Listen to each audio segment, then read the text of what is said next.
you. I won't repeat who I am, you know it already, but maybe I will repeat a little bit what I said about my association and about my members. So we are a lobbying association as CER or UNIFE. We are only smaller, and we have been created in 2021, so we are still at the beginning of our activities. We have 10 members in different based in different European countries, so I can say a few names. Probably you know ACEM or Railpool, MRCE, ELL, and so on. So 10 members. They have invested in modern rolling stock. They are investors, so they buy locomotive and they are leasing the locomotive to railway undertaking. 75% of their customers are new entrants, and more specifically new entrants on the freight market. It's not that they are not willing to invest in passenger rolling stock. They are leasing a limited number of passenger coaches and of multiple units, but the passenger market has been liberalized later, so the demand is more limited. So most of the locomotives are cross-border electric, but no, not all of them. 40% are equipped with the ETCS. It means that they are investing in modern rolling stock. And they have concerns of private investors. They need certainty, they need predictability, they want to plan their next investment for the 5-10 years. They want to do it, and they need to do it because the bank, which are providing the funding, the financing, have also requirements regarding what they do with the money. So they need to make green investments. And the problem with currently with the rolling stock, with the freight locomotive, is that it's difficult to know in which kind of technology they should invest. They don't want to invest anymore in diesel locomotive, but should they invest in hydrogen loco, in diesel battery loco, in other energies? They don't know, and they don't like the situation. This is the reason why we have commissioned a study in December 2022. No, we closed it in December 2022. We launched it in August, so it was a 5-month study carried out by EOLOS, a German consultant which embeds environmental sustainability in the daily industrial operations. The study has been funded by our association, but also by 3 members which have diesel locomotives, because not all of our members have diesel loco, and 4 banks, which are long-time partners of our members: CACIB, ING, KfW, IPEX, and Société Générale. So in fact, the study had 2 parts. The first part was an analysis throughout Europe of the regulatory framework. So the regulatory framework at European level and in some countries where strong regulations have already been taken. And the second part was an analysis of the technologies. And I will speak mainly about the maturity of the different technologies, because this is the analysis of this maturity that lead to our conclusions. But what are we talking about? We are talking about more than 50% of the locomotives running in EU and operated by EU railway companies that are diesel locomotives. Of course, mainly shunting loco, 10,500 shunting loco, plus the 2,850 freight loco using on main line, and 950 passenger loco. But we will speak more about freight. And this is our initial roadmap. I will present now in detail, because the starting point was that we are convinced that we have to move out of fossil diesel. We have to decarbonize the European fleet. And the first step, according to the conclusions of the consultant, so the study has been done by EOLOS through a lot of interviews of European experts, also by reading, analyzing and assessing a lot of existing studies, and finally presenting their conclusions to an internal working groups we had setting up with the banks. So the conclusions are, as a first step, we think that, of course, we have to maintain the diesel loco, but we have to make the diesel operations with HVO. Hydrotreated vegetable oil, which is a kind of biofuel of second generation. DB Cargo has already taken the decision to use this kind of energy. And we think that it should be done by all the railway undertaking in Europe, but I will come back and explain why it's not possible for the time being. So this option, we consider it as only a bridge solution. It's only for the short term. But so it's only for the short term, and it could be applied to rolling stock that should be decommissioned by 35, 40, or for heavy duty freight. Second step,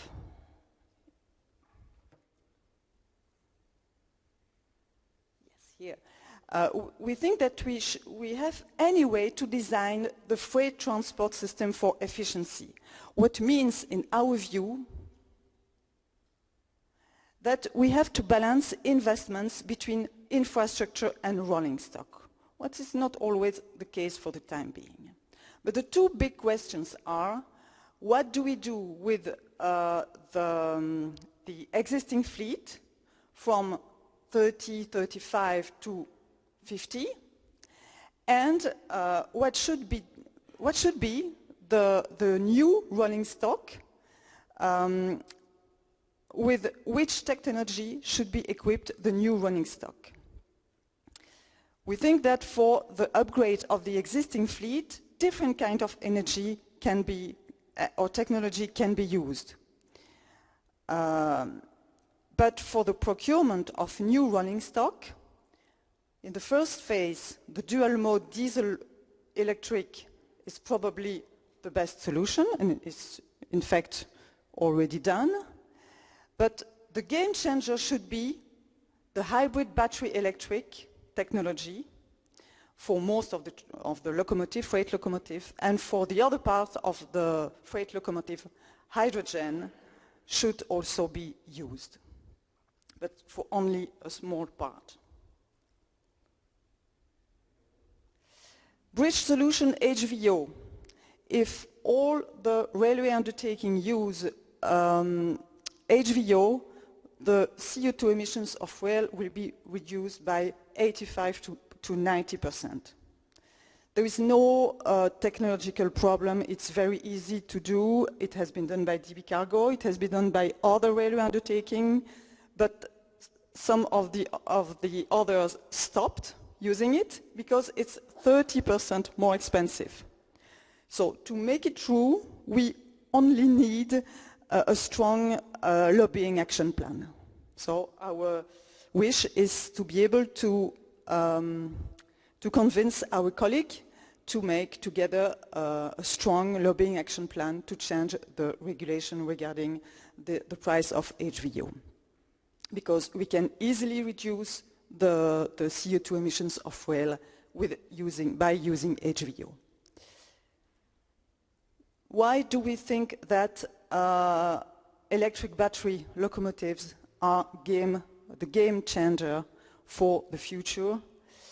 Because of this slide, in fact. If we analyze the maturity level of the technology itself, of the infrastructure, and of the supply of battery main components, even in 2030, we are nearly 100% okay. Probably the infrastructure won't be fully operational, but there is only a quarter to be fulfilled, and in 2035 everything could be okay. So it's a technology very, very mature. I speak about locomotives that are not yet existing for the time being. The previous presentation talked about passenger trains. I know that for passenger trains there are wonderful success stories, but for freight trains we don't know yet exactly what we need as battery.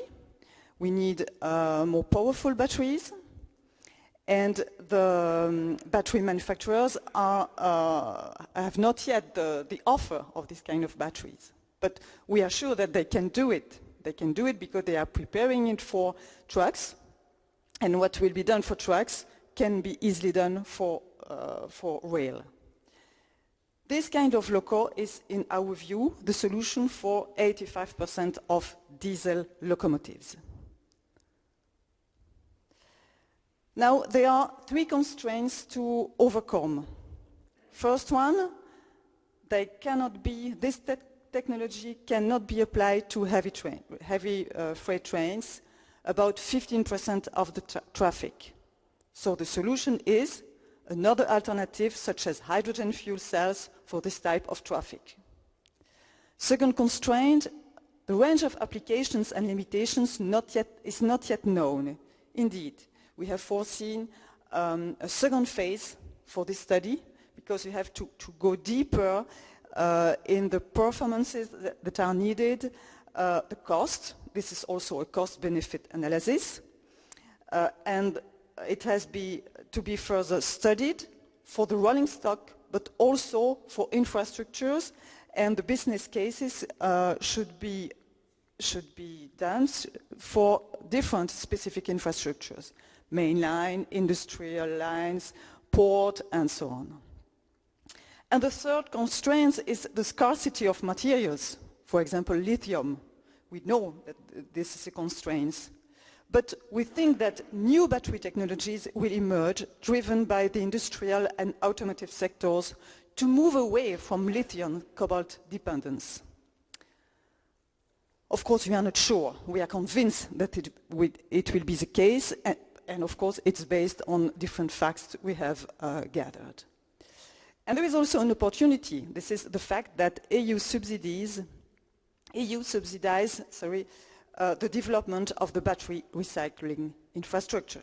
So it's a good news. So the study recommends supporting primarily the use of dual-mode battery electric trains combined with partial electrification for the long-term future. Removing diesel-only traction from modern operations and accelerating the rate of rail electrification is crucial to enabling greener and cleaner transport network fit for our carbon neutral ambitions. And just one figure, it's a figure you can find in a study made by ÖBB. They find out that electrification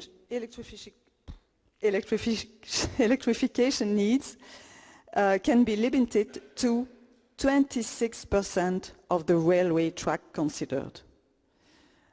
You can imagine that it's a lot of money that could be spared by this partial electrification. To promote battery electric solution, we think that we should promote partial electrification combined with the use of battery-powered rolling stock. Promote and subsidize the upgrade of current locomotives into dual-mode battery electric, and of course continue to subsidize the electrification. So why do we think that hydrogen is only for 15% of the freight traffic?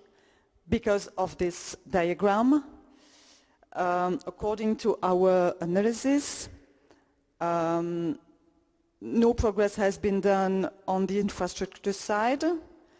The supply of green hydrogen for the railway is not guaranteed at all.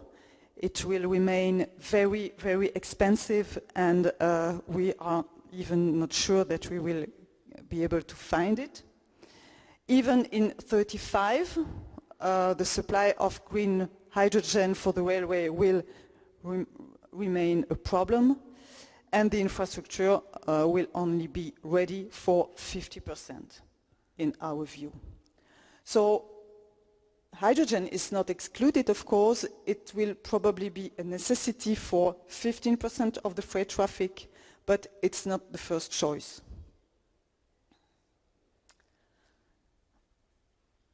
This is it. I come back to my first conclusion.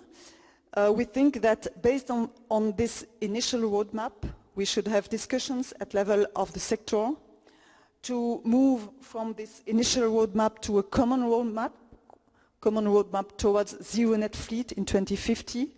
We think that it's necessary because the other transport modes have prepared this kind of roadmap: air transport, road transport, even inland waterways. Anyway, this is, I found the roadmap of the Central Commission for the Navigation of the Rhine. It's a very interesting roadmap. So the rail transport should have also its own roadmap with a balanced investment between infrastructure and rolling stock.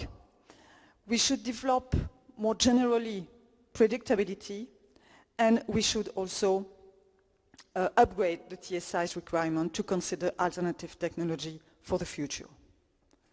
Thank you for your attention.